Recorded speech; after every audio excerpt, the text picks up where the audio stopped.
मुंबई में कोविड के बढ़ते मामलों को देखते हुए सरकार ने बीकेसी जंबो कोविड सेंटर शुरू किया। 25-25 के समूह में आएंगे बच्चे। हर दिन 500 को वैक्सीन दी जाएगी। 25-25 के ग्रुप में मुंबई के नेस्को जंबो कोविड सेंटर पर टीकाकरण की तैयारियां पूरी। आज से 15 से 18 साल के बच्चों को लगेगी कोरोना की वैक्सीन। मुंबई में कुल 9 टीकाकरण केंद्र बनाए गए हैं। एमपी के सीएम शिवराज सिंह चौहान भोपाल के सुभाष स्कूल में बच्चों के टीकाकरण अभियान की शुरुआत करेंगे। 15 लाख वैक्सीन लगाने का लक्ष्य है। उत्तराखंड में भी टीकाकरण की तैयारियां पूरी। सीएम पुष्कर सिंह धामी सुबह 10 बजे देहरादून में बच्चों के वैक्सीनेशन सेंटर का उद्घाटन करेंगे। यूपी में भी आज से लगेगी बच्चों को वैक्सीन। सीएम योगी आदित्यनाथ आज सुबह 9 बजे लखनऊ के जिला अस्पताल में वैक्सीनेशन की समीक्षा करेंगे। बिहार के सीएम नीतीश कुमार आज सुबह 10 बजे पटना के IGIMS में बच्चों के टीकाकरण की शुरुआत करेंगे। राज्य के स्वास्थ्य मंत्री मंगल पांडे भी मौजूद रहेंगे। जरूरी है सबको वैक्सीनेशन लेना क्योंकि अपनी सेफ्टी है। मैं वैक्सीन ट्रायल में पार्ट लिया और उसमें कोई डर और कोई दर्द नहीं हुई। दिल्ली में 159 सेंटरों पर बच्चों को लगेगी vaccine. Delhi state health mission ने जारी की सूची। तिलकनगर में एक वैक्सीनेशन सेंटर को एनिमेशन और कार्टून की थीम पर सजाया गया। 12 से 18 साल के लिए अप्रूव हुआ और अभी रोल आउट 15 से 18 साल के लिए होगा। तो उस चीज को ध्यान में रखते हुए उन बच्चों को क्या पसंद है, उनको मोटिवेट करने के लिए इस वैक्सीनेशन सेंटर में ये सब चीजें लगाई गई।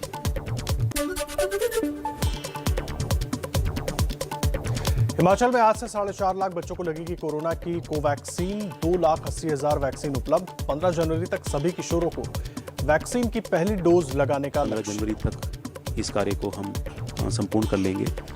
2,80,000 डोजेज जो हैं इसके लिए जो है हमको प्राप्त हो गई हैं।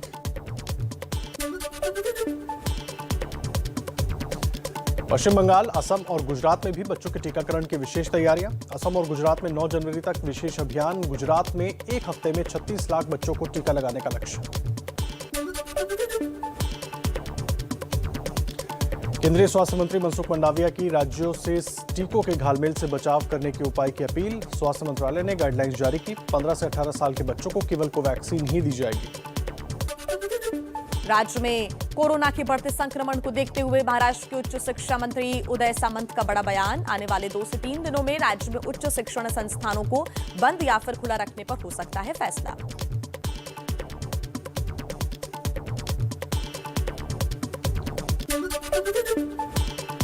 दिल्ली में कोरोना को लेकर सीएम केजरीवाल ने कहा, घबराने की जरूरत नहीं। बढ़ते कोरोना केसेस को लेकर दिल्ली सरकार तैयार। बिल्कुल भी हम लोगों को चिंतित ना करें, जिम्मेदार रहना है, मास्क पहनना है। दूसरा, आपकी सरकार पूरी तरह से तैयार है।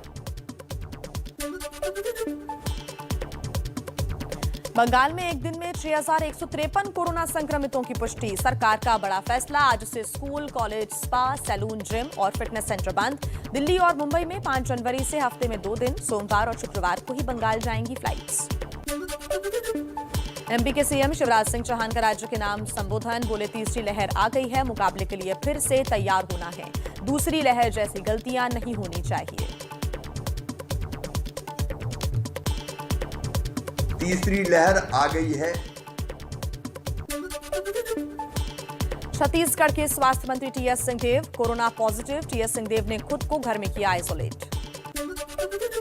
आईआईटी कानपुर के वैज्ञानिक का दावा, तेजी से बढ़ेंगे कोरोना के ओमिक्रॉन के केसेस। तीसरी लहर के पीक पर रोज आएंगे 2 लाख से ज्यादा मामले। टीका लगवाने वाले भी होंगे संक्रमित, लेकिन जानलेवा नहीं होगी तीसरी लहर।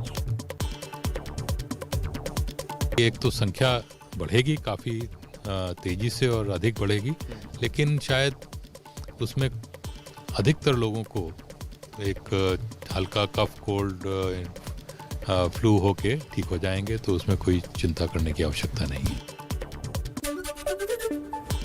बढ़ते कोरोना के चलते सुप्रीम कोर्ट में आज से 2 हफ्ते तक वर्चुअल सुनवाई। दिल्ली, इलाहाबाद, कलकत्ता हाई कोर्ट में भी वर्चुअल सुनवाई होगी। बीजेपी की जन विश्वास यात्रा का आज लखनऊ में होगा समापन। पार्टी अध्यक्ष जेपी नड्डा होंगे शामिल। दोपहर करीब 3:30 बजे करेंगे संबोधित। शाम 5 बजे संगठन की बैठक में भी होंगे शामिल। उत्तर प्रदेश के सीएम योगी आदित्यनाथ लखनऊ में कई कार्यक्रमों में शामिल होंगे। अमेठी में भी रैली को करेंगे संबोधित। समाजवादी पार्टी के अध्यक्ष अखिलेश यादव की आज दोपहर 12:30 बजे प्रेस कॉन्फ्रेंस, कई मुद्दों पर कर सकते हैं बातचीत। आम आदमी पार्टी का आज मिशन उत्तराखंड, दिल्ली के सीएम अरविंद केजरीवाल का देहरादून दौरा, नव परिवर्तन यात्रा की शुरुआत करेंगे, रैली को संबोधित करेंगे, कर सकते हैं 5वीं गारंटी का ऐलान। बापू को लेकर आपत्तिजनक टिप्पणी के मामले में गिरफ्तार कालीचरण की जमानत पर आज होगी सुनवाई। रायपुर की अदालत ने 31 दिसंबर को कालीचरण को 13 जनवरी तक जेल भेजा। केंद्रीय मंत्री राव साहब दानवे का बड़ा बयान, महाराष्ट्र की राजनीति में बड़ी हलचल की संभावना। कहा सीएम उद्धव ठाकरे को अगर स्वस्थ होने में लग रहा है समय तो उन्हें एकनाथ शिंदे को प्रभार सौंप देना चाहिए।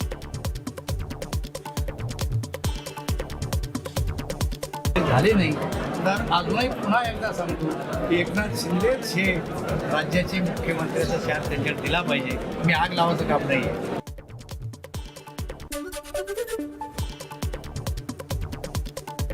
पीएम मोदी के काफिले में शामिल मर्सिडीज को लेकर शिवसेना संजय राउत का निशाना। बोले पीएम मोदी काफिले में 12 करोड़ रुपए की कार के बाद फकीर होने का दावा नहीं कर सकते। संजय राउत के बयान पर महाराष्ट्र बीजेपी नेता अतुल भातकालकर का पलटवार। कहा मर्सिडीज गाड़ी का चुनाव एसपीजी के कहने पर किया गया। ये गाड़ी मोदी के लिए नहीं बल्कि देश के प्रधानमंत्री की सुरक्षा के लिहाज से ली गई है। कांग्रेस नेता राहुल गांधी का ट्वीट, लिखा गलवन पर हमारा तिरंगा ही अच्छा लगता है, चीन को जवाब देना होगा, मोदी जी चुप्पी तोड़ो। चुनावी संग्राम के बीच मेरठ में पीएम मोदी ने मेजर ध्यानचंद स्पोर्ट्स यूनिवर्सिटी का किया शिलान्यास। पश्चिमी उत्तर प्रदेश को याद दिलाया पलायन।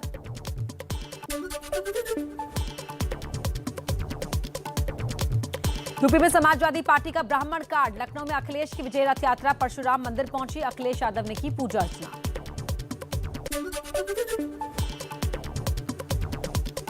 लखनऊ की रैली में दिल्ली के सीएम अरविंद केजरीवाल का एसपी बीजेपी पर निशाना। कहा पिछली सरकारों ने कब्रिस्तान बनाए, बीजेपी शमशान बना रही है, मैं अच्छे स्कूल और अस्पताल बनाऊंगा।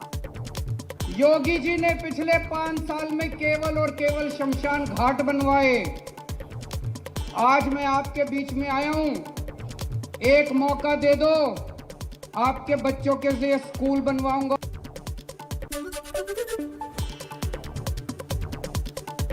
एआईएमआईएम नेता गुफरान नूर का विवादित बयान। हरिद्वार धर्म संसद विवाद पर कहा अगसुद्दीन ओवैसी प्रधानमंत्री बने तो देश पर बाबर जैसा राज होगा।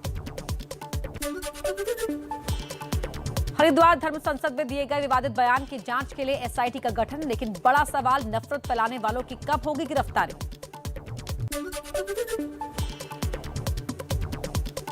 हरिद्वार की धर्म संसद के विवादित बयान को लेकर एएमयू के छात्रों ने निकाला मार्च। उत्तराखंड के मुख्यमंत्री पुष्कर सिंह धामी के नाम सौंपा एक ज्ञापन।